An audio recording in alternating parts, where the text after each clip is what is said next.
झाड़ झूर के तैयारी बनी धर के बगाड़ी। भोजपुरी में जिसका जलवा जारी उसका नाम है ट्रेंडिंग लाल खेसारी। मतलब आप ट्रेंडिंग चेक करेंगे ना तो ट्रेंडिंग में 3 गाना इनका, एक गाना 2 नंबर पे, एक गाना और देखिए, ये मतलब 3 गाना भोजपुरी के सुपरस्टार कहे जाने वाले खेसारी लाल यादव का गाना ट्रेंड।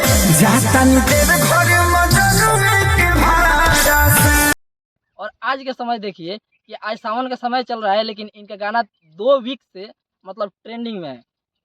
इस साल में इनका सबसे ज़्यादा कोई गाना बजा है, ये वाला जो गाना आप देख रहे हैं यही वाला सबसे ज़्यादा इनका गाना बजा है। और देखिए इसका व्यूज़ भी देखिए कितना कमाल का व्यूज़ है। तो ट्रेंडिंग स्टार इसको ऐसे ही नहीं बोला जाता है भाई, ट्रेंडिंग में रहता है इसलिए इसको ट्रेंडिंग स्टार बोला जाता है।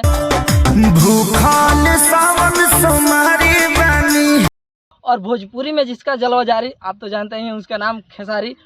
देखिए कि सावन चल रहा है, सावन के 2 गाना इनका ट्रेंड कर रहा है, 2 गाना इनका सावन का ट्रेंड कर रहा है। और लोकगीत है वो देखिए कि लोकगीत 2 नंबर पे ट्रेंड कर रहा है। सावन का गाना पीछे छोड़ते हुए 2 नंबर पे एक गाना ट्रेंड कर रहा है।